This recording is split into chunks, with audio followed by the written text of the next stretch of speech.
Before the English Civil War, England was dominated by landed gentry.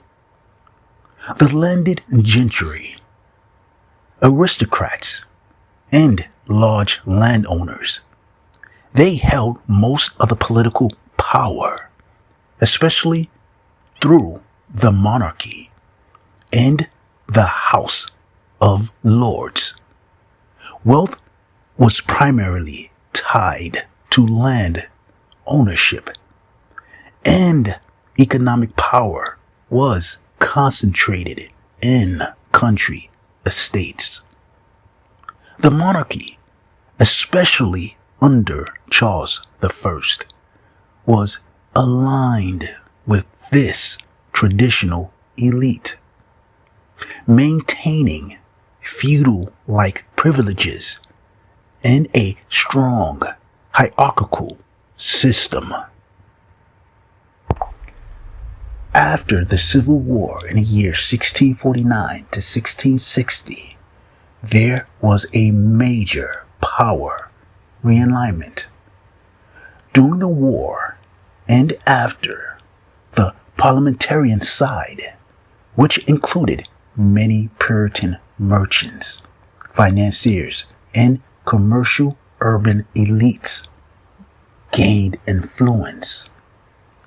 The state needed money to fund its armies, and it relied on loans from merchant bankers and financiers, shifting economic and political leverage toward these groups.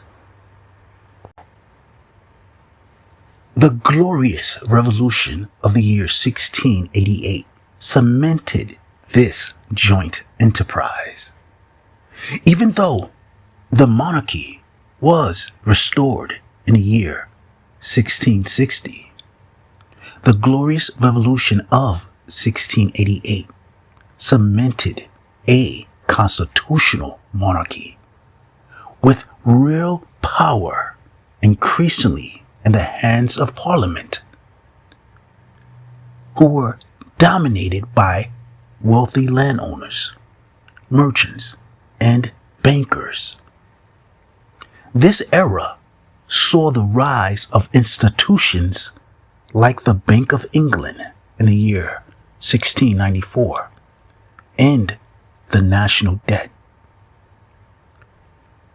showing formal partnerships between the state and financiers. The ruling elite became a hybrid class. Old aristocrats invested in commerce, and wealthy merchants brought land and titles, creating a fusion of land, commerce, and finance. This fusion laid the groundwork for the modern capitalist state and Britain's rise as a global economic power.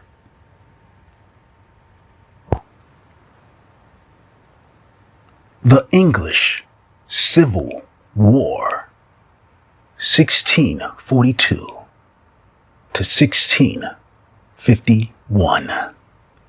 Cavaliers versus the Roundheads.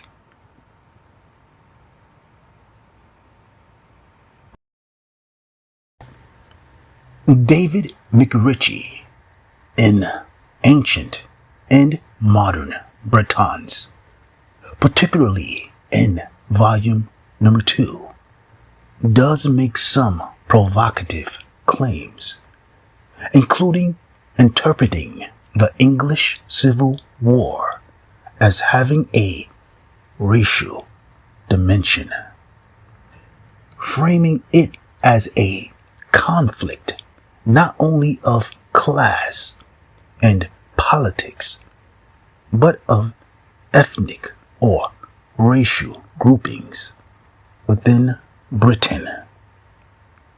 The Cavaliers, or Royalists, with their long-standing ties to Norman aristocracy and feudal privilege, represented one racial type, typically darker-skinned, elite, and linked to Norman or Anglo-Saxon heritage. The parliamentarians, in contrast, were cast as having connections to lighter-skinned, urban, commercial, and Puritan populations.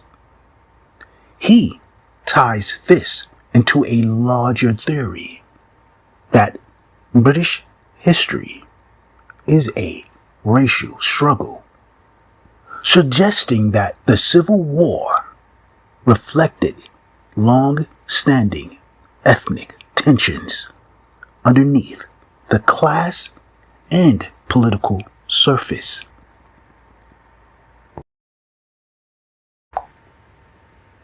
This is the history of the fusion of aristocracy and merchant capital.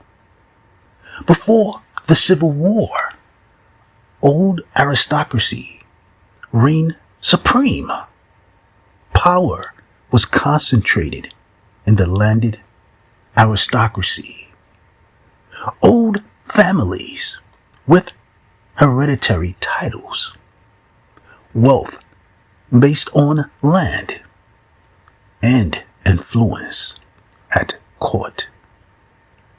Marriage alliances were typically made within aristocratic circles.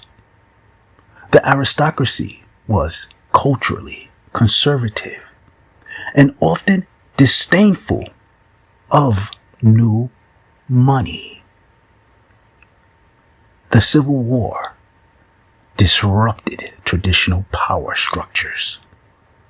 Parliament was heavily influenced by merchants, financiers, and Puritan industrialists, especially in London and port cities. Funding the Civil War required bankers and goldsmiths, early financiers, to lend large sums, giving them leverage. Many aristocratic estates were indebted or confiscated. Merchant and banking families had cash and could buy land or titles. The state partnered with merchant bankers to finance wars. The creation of the Bank of England in the year 1694 institutionalized the alliance between financial elites and the crown.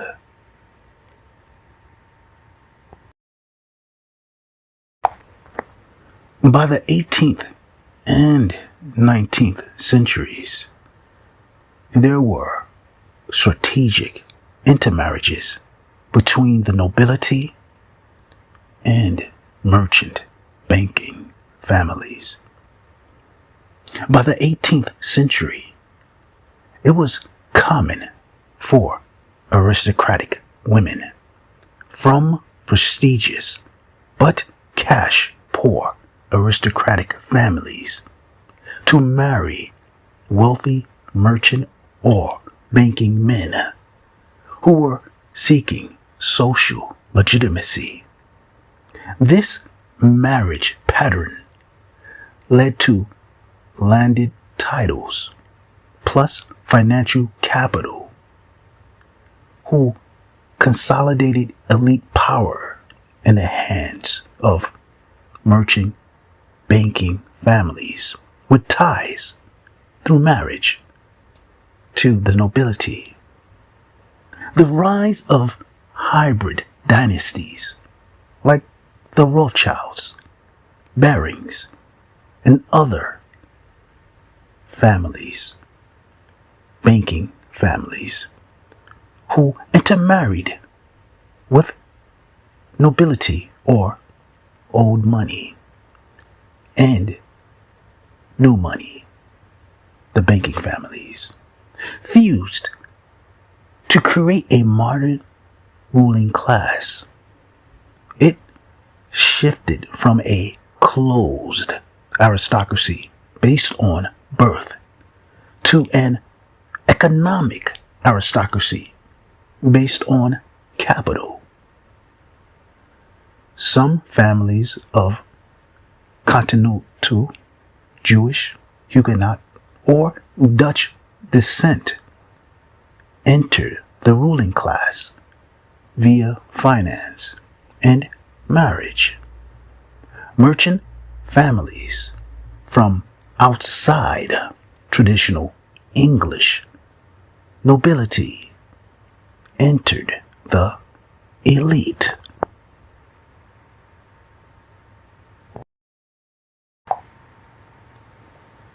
A black man on a black horse rode up to the scaffold. A folk rhyme or verse connected to King Charles I in his execution in the year 1649. Often phrased as a black man on a black horse rode up to the scaffold. The phrase usually appears in connection with the execution of King Charles I on January 30th in the year 1649. In some versions, it's interpreted as a literal black man. Some 19th century racial theorists and folklorists like David McRitchie try to interpret this as a sign that black or darker skinned people had roles in royal or elite British history.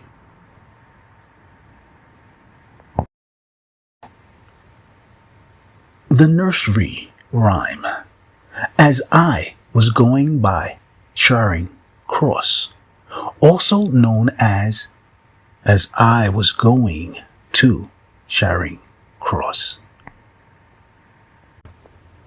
As I was going by Charing Cross, I saw a black man upon a black horse. They told me it was King Charles I. Oh dear, my heart was ready to burst. The term black in early modern England means dark hair and complexion, swarthy, black, foreign, other, black or blackamoor. It could refer broadly to dark-skinned foreigners, including Moors, Southern Europeans, Spanish, Italians, even some Jews or dark-haired Celts. In Othello by William Shakespeare, the Moor of Venice is described as black.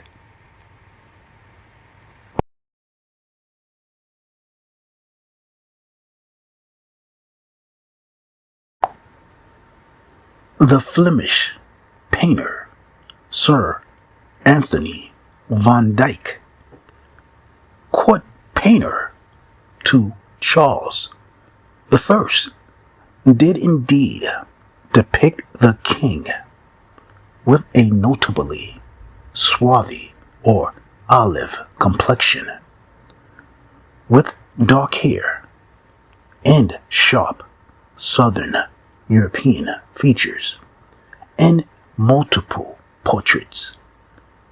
This was not an accident or artistic exaggeration.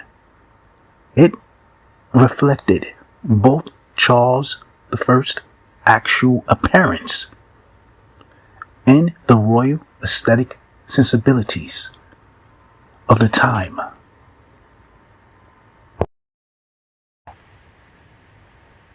Van Dyck wasn't alone. Other painters followed the same visual code, especially those trained in the Baroque continental style, where darker skin tones were associated with nobility, exoticism, and power. The swarthiness was not scandalous or unusual.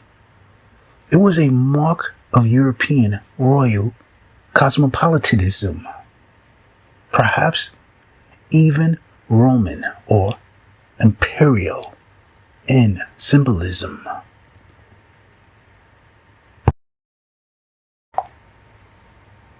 The book of Proverbs, chapter 4, verse 7. Wisdom is the principal thing. Therefore, get wisdom, and with all thy getting, get understanding.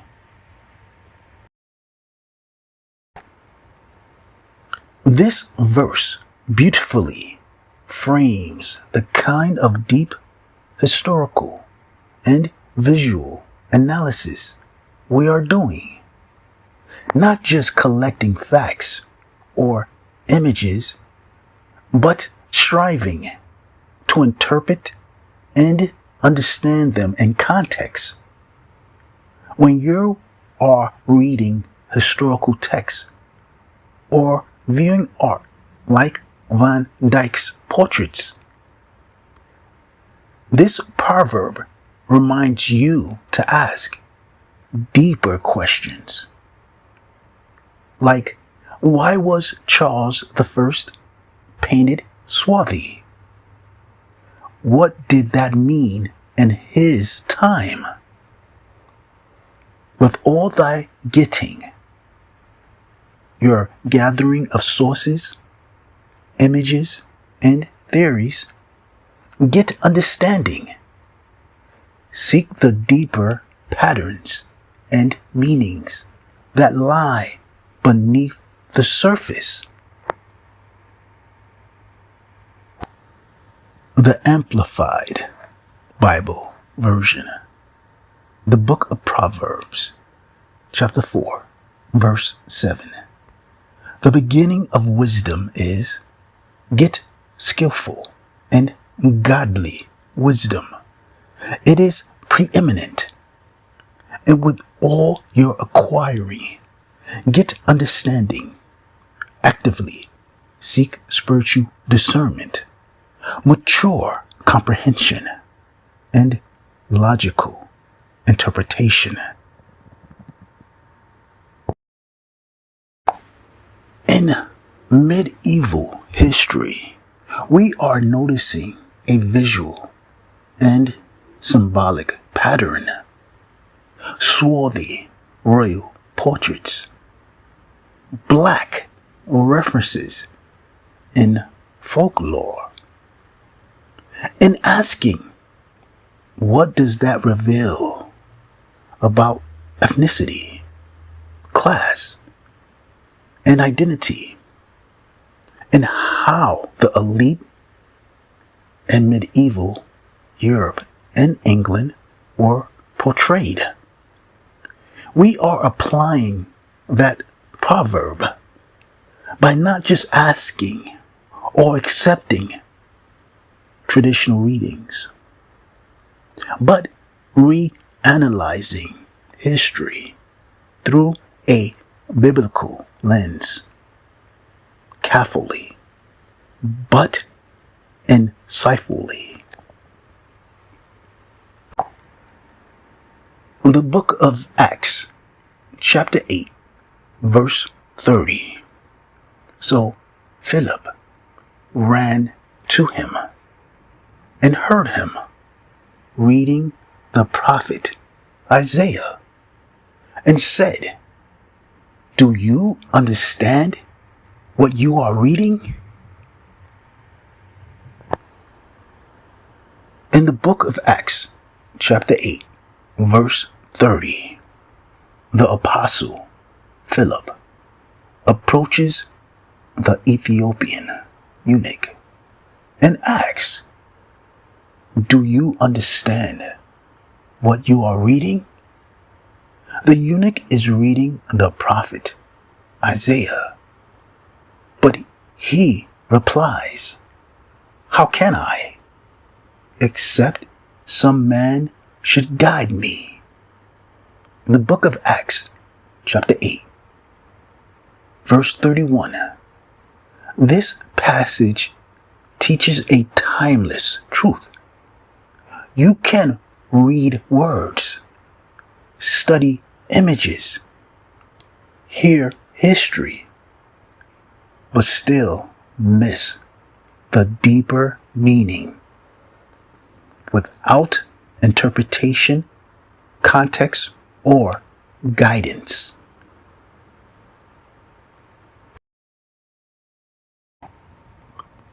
The book of 1 Thessalonians, chapter 5, verse 21. Prove all things. Hold fast that which is good. That verse speaks directly to the critical thinking process rooted in spiritual and intellectual integrity. Examine everything: teachings, claims, traditions, even what is read or seen. Test it. Don't accept it blindly just because it's old, popular, or widely believed.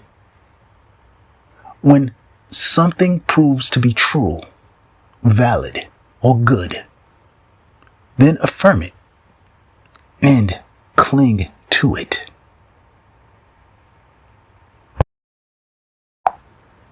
Universal Center for Renovation presents historical and biblical Israelites. This video is strictly for educational purposes and commentary.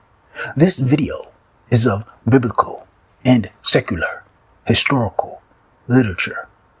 So, enjoy.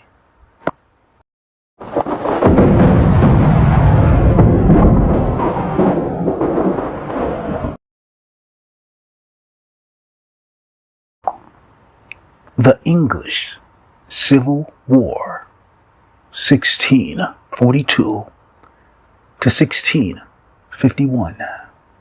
The Cavaliers, or Royalists, versus the Roundheads, Parliament. England was part of the Roman Empire.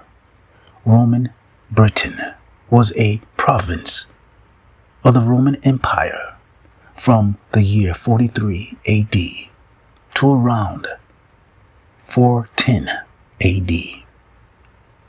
The population was a mix of Celtic Britons, Roman administrators, and soldiers from all over the empire, including Africa, the Middle East, and Southern Europe.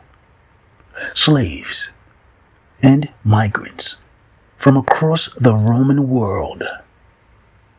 Roman Britain was ethnically diverse, including North Africans, Syrians, Iberians, and others, not just Italians. Noble and commoners of England were distinct groups. England developed a rigid class structure, particularly in the medieval and feudal period after Rome's fall.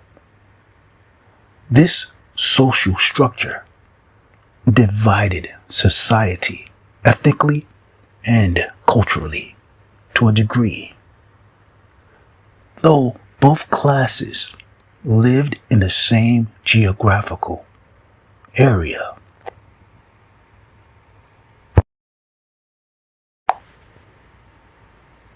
John S. Romanides, who lived from 1927 to the year 2001, was a theologian and an Eastern Orthodox priest.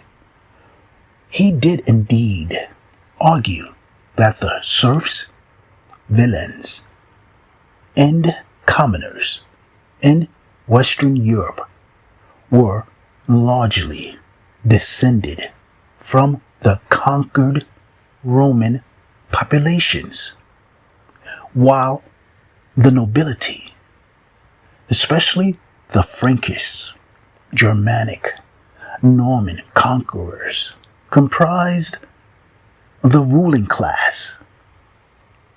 Romanides writes that in Western Europe, the Franks and other Germanic tribes conquered the Roman populations and then imposed a feudal system, reducing the once free Roman populations to a servile condition. In his work, he emphasizes that the Romanness of many Western European commoners is and was forgotten.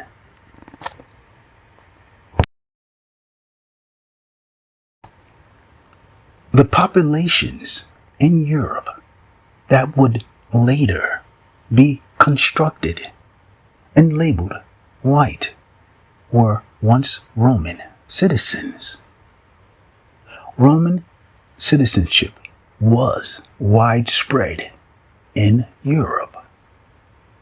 By the 3rd century AD, especially after the Edict of Caracalla in the year 212 AD, virtually all free inhabitants of the Roman Empire, from Britain to Spain to Gaul to the Balkans, were granted Roman citizenship.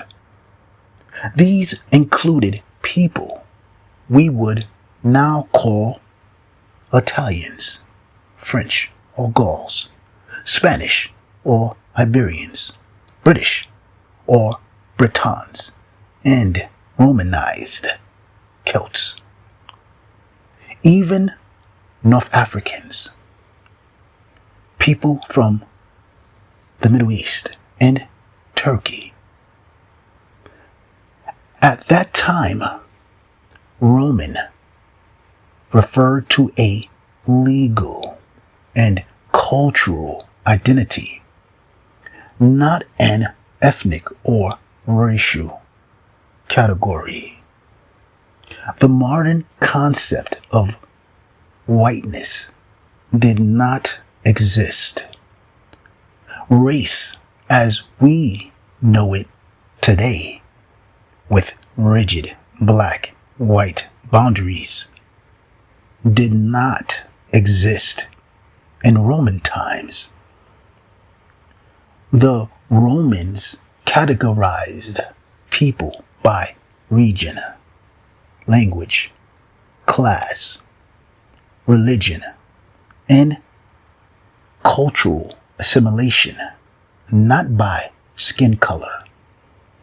A Berber from North Africa, a Syrian, and a Gaul could all be Roman if they followed Roman laws and customs. Whiteness as a racial identity emerged much later, during the colonial era, 17th to 19th centuries, as part of European imperial ideologies. AI overview. White people most often refers to a racial classification, not a biological one, that includes people of European ancestry.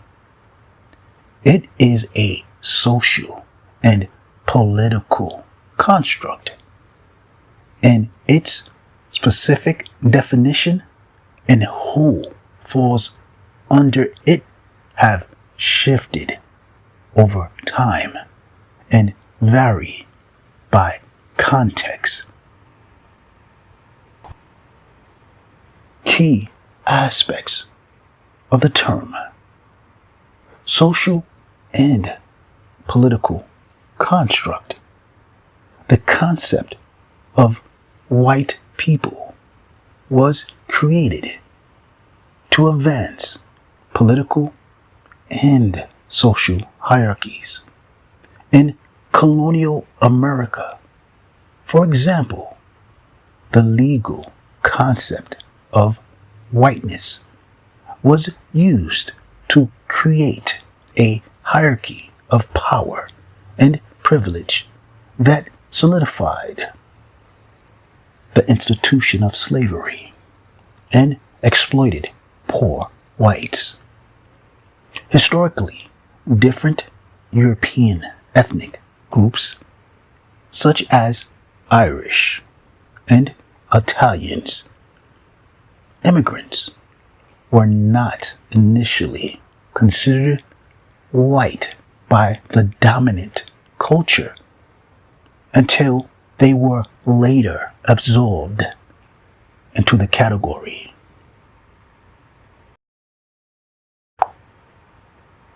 After Rome's fall in the West, around the year 476 AD, new identities formed: the Franks, the Saxons, the Normans, the Gothic tribes, etc. Yet many of these societies were built upon Roman foundations, cities, laws, religion, Christianity, and even some noble bloodlines. Over centuries, these groups were slowly absorbed into what would become European nations. Whiteness was constructed later and narrowed. So many people who were once Roman citizens later became white people under racial categories that did not exist in ancient times. Many dark-skinned or swarthy Romans who were ethnically diverse in antiquity were later retrospectively absorbed into the modern category of white Europeans. Over time, many dark-skin toned or swarthy Romans, especially from Southern Europe, and the Mediterranean were recast as white Europeans.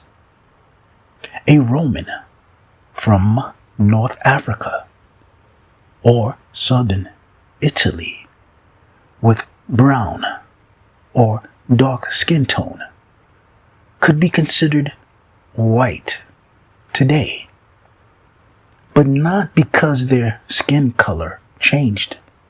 Only the racial category around them did. Wikipedia article, White People. White is a historical specification of skin color and a modern classification of race. Most often, it is applied to generally identify people of European origin. But the exact definition of white can vary depending on context and points of view.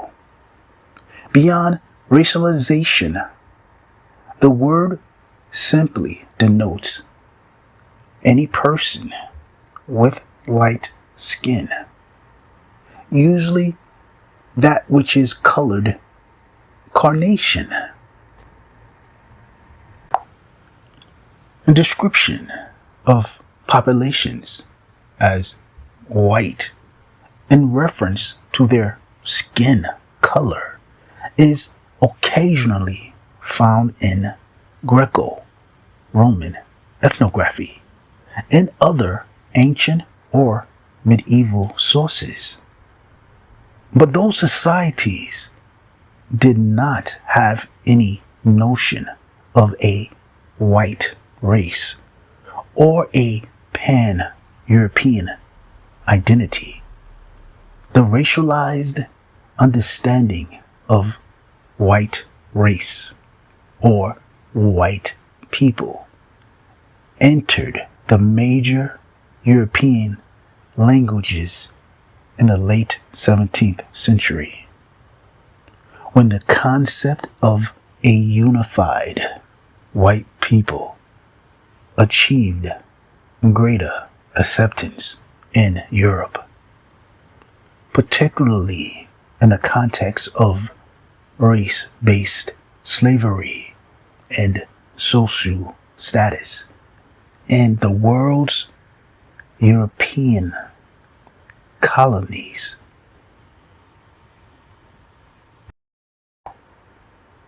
'19th and 20th century, the Caucasian race. Between the mid-19th and mid-20th centuries, race scientists, including most physical anthropologists, classified the world's populations into 3, 4, or 5 races, which, depending on the authority consulted, were further divided into various sub-races.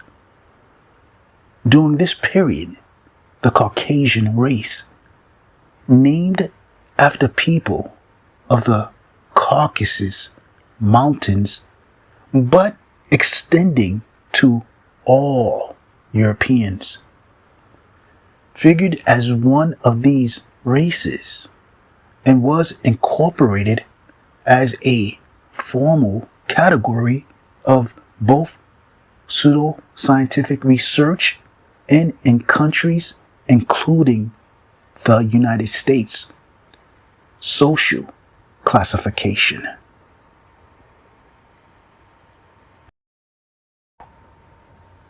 The Victorian scientist Thomas Henry Huxley did indeed classify European populations into 2 major races or stocks, which he called xanthochroi, literally yellow-haired, or fair whites, and melanochroi, literally black-haired or dark whites.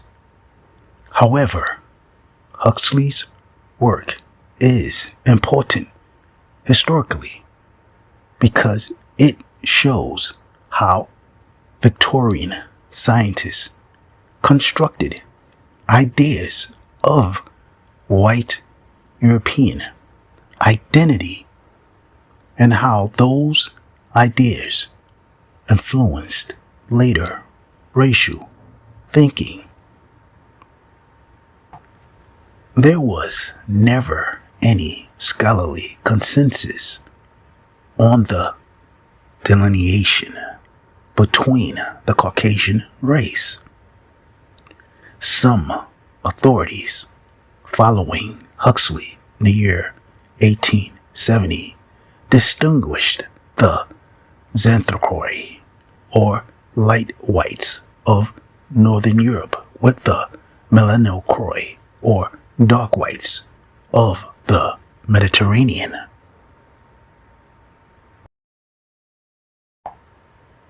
Thomas Huxley's racial definitions. By the late 19th century, Huxley's xanthochroi group has been redefined as the Nordic race, whereas his melanochroi became the Mediterranean race. His melanochroi thus eventually also comprised various other dark Caucasoid populations, including the Hamites, for example, Berbers, Somalis, Northern Sudanese, ancient Egyptians, and Moors. Huxley's map of racial categories from the book on the geographical distribution of the chief modifications of mankind in the year 1870. Number 4. Melanochroi, including Hamites and Moors. Huxley states, it is to the xanthochroi and melanochroi taken together that the absurd denomination of Caucasian is usually applied. Huxley's melanochroi eventually comprised various other dark Caucasoid populations, including the Hamites and Moors. David McRitchie, in the book Ancient and Modern Britons, Volume 1, does indeed assert that the two racial types originally proposed by Thomas Huxley, namely the xanthochroi, fair whites, and the melanochroi, dark whites, existed in Britain. McRitchie is clearly endorsing that Britain and the British Isles were populated by both these types, fair complexioned and dark olive complexioned peoples. The English Civil War represented a clash between two deep ancestral strata in Britain: a northern Teutonic Protestant merchant class, lighter-skinned urban reformist, versus a southern Celtic Norman feudal aristocratic class, darker-skinned traditionalist Catholic high Anglican aligned group.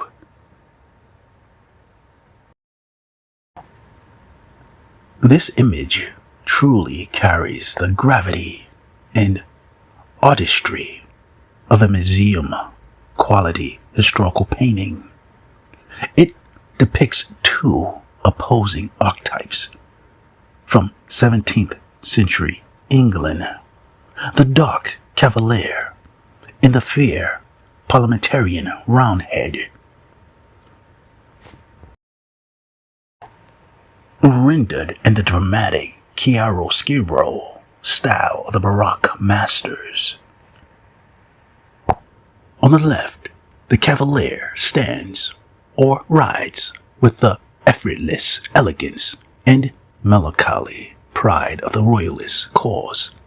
His bronze or sable complexion, curly or wavy hair, and rich attire of crimson and deep gold suggests the dark white or melancholic type described by McRitchie, noble yet romantic, tied to an older Mediterranean or Moorish strand of Britain's ancestry.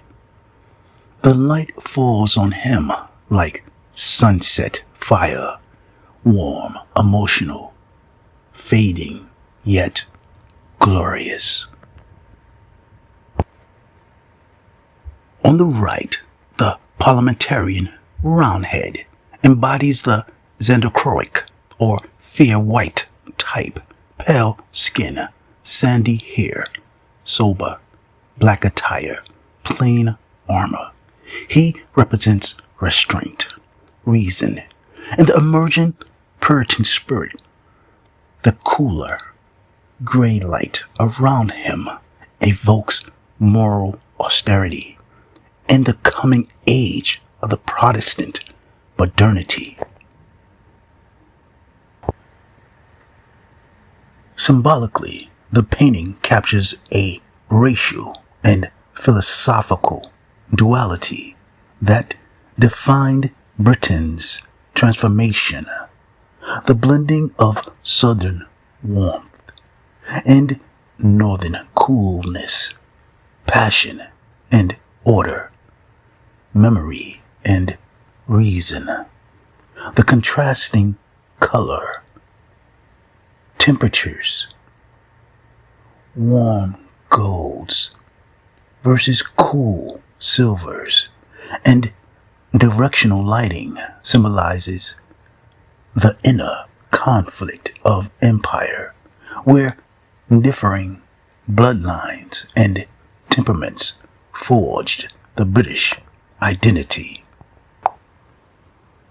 It's a mediation on heritage and reconciliation, the union of contrast that gave rise to the modern world. Yes, this truly deserves a place in the Louvre in Paris, France, or any gallery devoted to the evolution of European identity.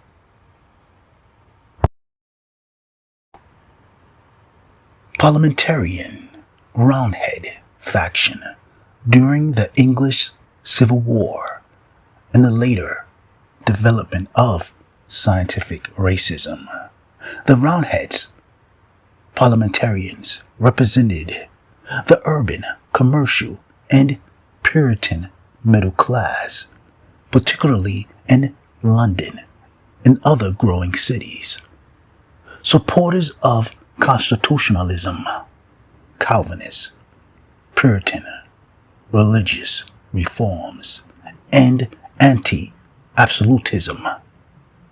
Economically, they were tied to the merchant and financial class, including new capitalists who were rising in power relative to the old landed aristocracy. They were the seedbed of modern bourgeoisie ideology, including rationalism, capitalism, and colonial expansion.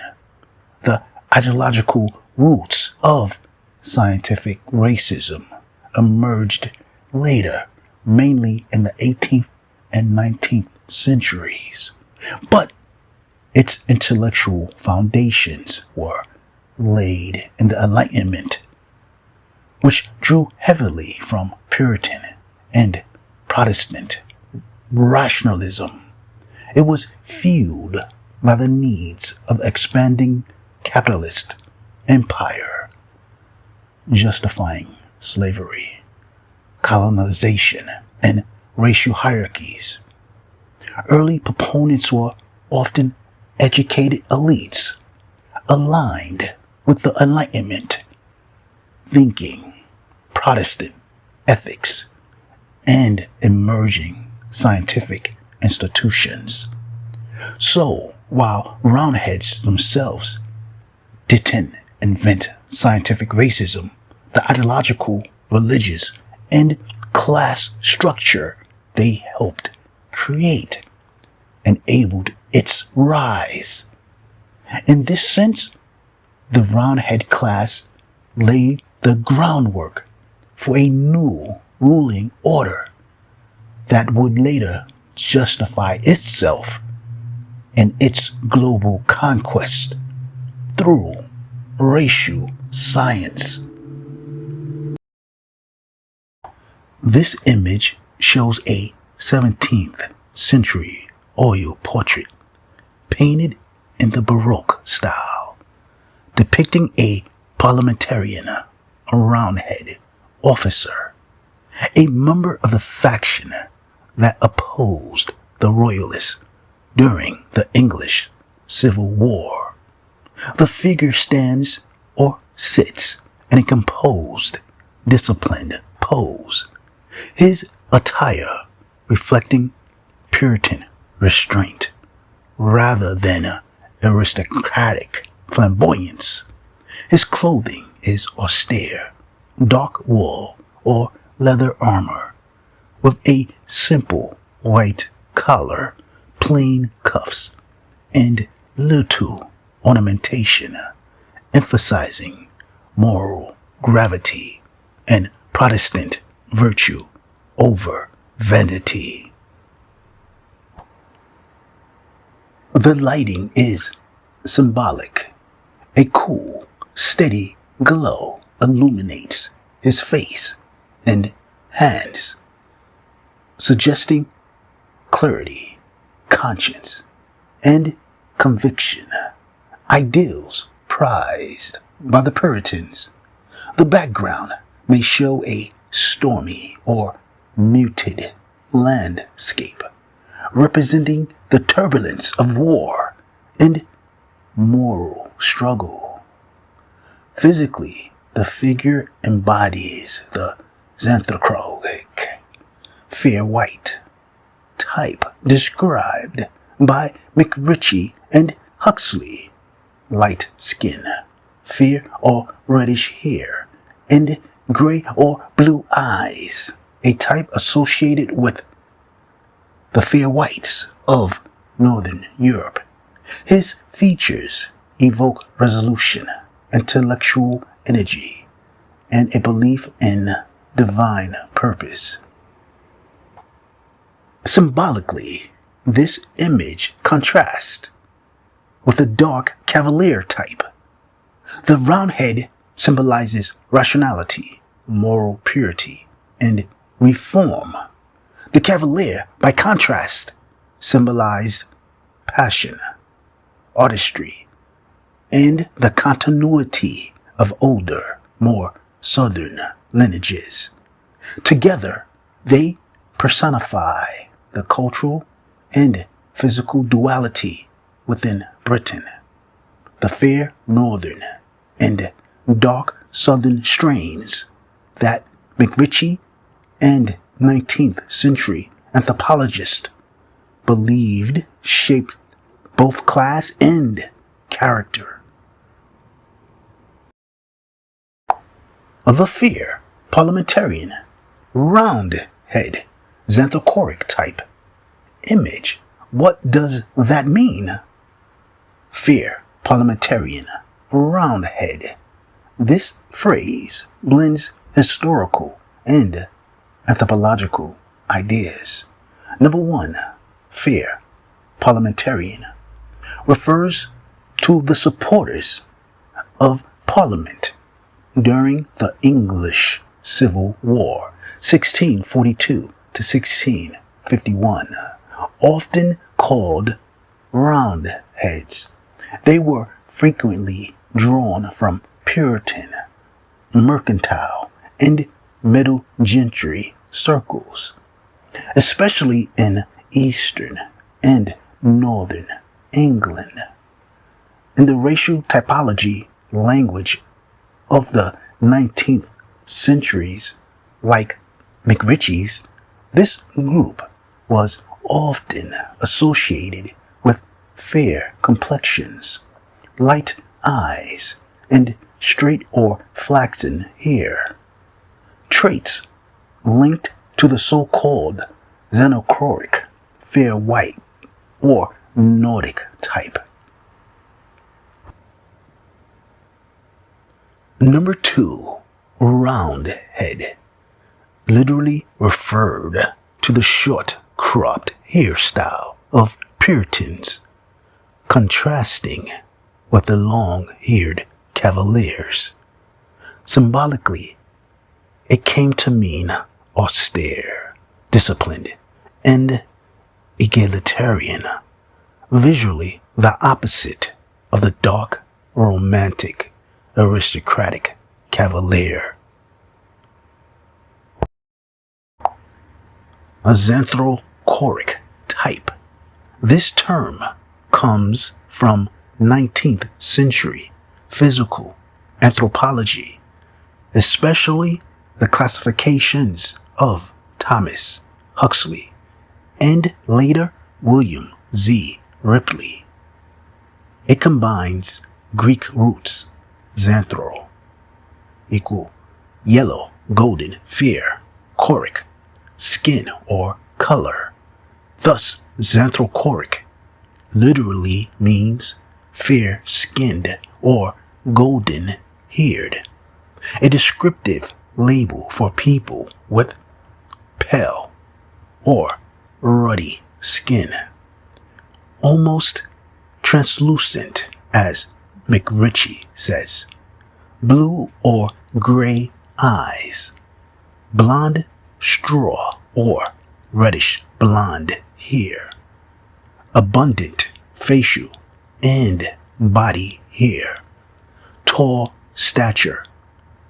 McRitchie and others connected this type with the Teutonic, Anglo-Saxon, or Nordic element in Britain, what he called the fair white race, as opposed to the dark white or Iberian Moorish type.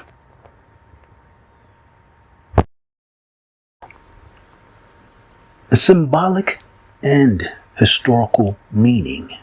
So when we say fair parliamentarian, roundhead, xanthochoric type, it's describing not only physical traits, but a whole cultural and ideological archetype.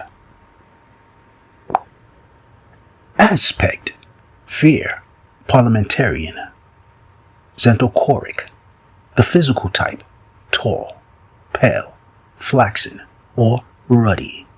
Ideology: Puritan, Republican, austere. Regional strength: East and North England. Ancestral type: fair white, Teutonic, Nordic. Symbolism: reason, restraint, conscience. Aspect: dark Cavalier, melanochroic, Iberian. Physical type: dark, olive or bronze, curly hair. Ideology: royalist, aristocratic, romantic. Regional strength: West England, Wales, South Scotland. Ancestral type: dark white, Iberian, Mediterranean. Symbolism: passion, loyalty, memory.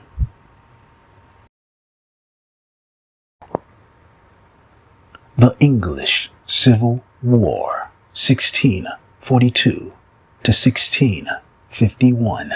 Cavaliers versus Roundheads. Cavaliers. Displaced aristocracies have historically funded or led counter movements against rising merchant, financial, or bourgeoisie classes. The French Revolution and the Counter-Revolution. Aristocrats and monarchists in exile funded and encouraged royalist uprisings like the Vendée Revolt and foreign invasions. The goal: reverse the rise of the bourgeoisie, the third estate, and restore noble privilege. The Russian Civil War from 1917 to 1922. After the Bolshevik Revolution, largely driven by urban workers and ideologues, the White Army forces included noble officers, landlords, monarchists. They received funding from Western aristocratic allies. They attempted to reverse the socialist seizure of power. Financing of fascist movements. In early 20th century Europe, some deposed aristocrats and old money elites supported fascist or nationalistic movements. For example, Franco in Spain, Mussolini in Italy, as a bulwark against both capitalist bankers and communist uprisings. These movements often promised to restore hierarchy, order, and national glory. Displaced aristocracies have repeatedly funded or supported reactionary movements to regain influence after being undermined by the merchant financial class.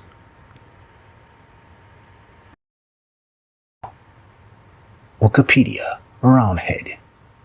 The parliamentarians, commonly called Roundheads by their enemies, were the supporters of the Parliament of England during the English Civil War, 1642 to 1651.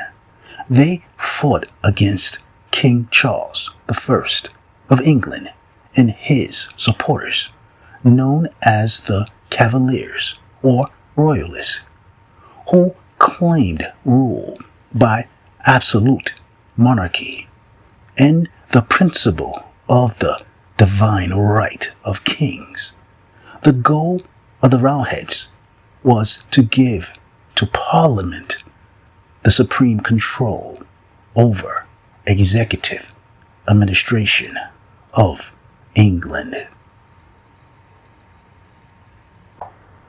A centuries-long struggle between the landed aristocracy and the commercial financial elite, where the former, the aristocracy, often seeks to restore lost dominance by mobilizing traditionalist, nationalistic, or religious counter-forces against the rise of liberal, capitalist, or revolutionary regimes. The Roundheads represent the commercial, financial elite.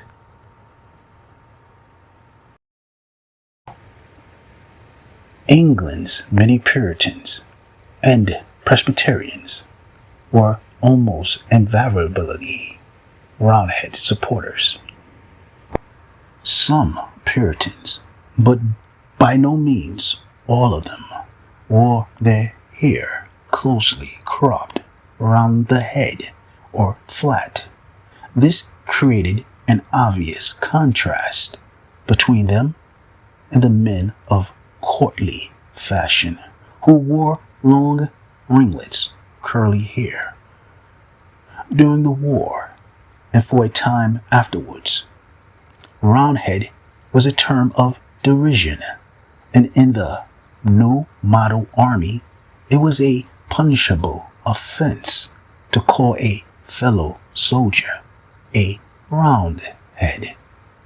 This contrasted with Cavalier, a word used to describe supporters of the royalist cause, but which also started out as a pejorative term. The first proponents used it to compare members of the Royalist Party with Spanish Caballeros, who had abused Dutch Protestants during the reign of Elizabeth I. However, unlike Roundhead, Cavalier was later embraced by those who were the target of the epithet and used by them to describe themselves. Many old aristocratic bloodlines have been absorbed, intermarried, or co-opted by the commercial, financial elite over the last few centuries. What we see today is a fusion of aristocratic prestige and capitalist power, forming what some historians and analysts call a hybrid ruling class. The global elite today, monarchies such as the UK, the Netherlands, Saudi Arabia, are deeply entwined with banking and multinational corporations. Billionaires and tech moguls now hold similar status, sometimes even marrying into aristocracy. Wealth, not land or title, is the true power base. Why did this happen? Industrial capitalism replaced feudal land wealth as the main source of power. Nobility had titles, but no liquidity. Many were forced to marry into money. Capitalists wanted social legitimacy. Aristocratic names brought respectability and legacy. This created a symbiotic relationship. Old names, new money. The modern ruling class is neither purely aristocratic nor purely commercial. They draw from old lineages and bring in new wealth, maintain power through financial control, media ownership, educational networks, and political influence. As scholar Carol Quigley, mentor to President Bill Clinton, put in his book, Tragedy and Hope. The powers of financial capitalism had another far-reaching aim. Nothing less than to create a world system of financial control. This reflects the merged interest of hereditary and financial elites. Most modern titled aristocratic noble families today, especially those who rose after the medieval period cannot trace their ancestry much further back than the 1400s, and many noble titles are relatively recent. Many older noble lines went extinct or lost their status.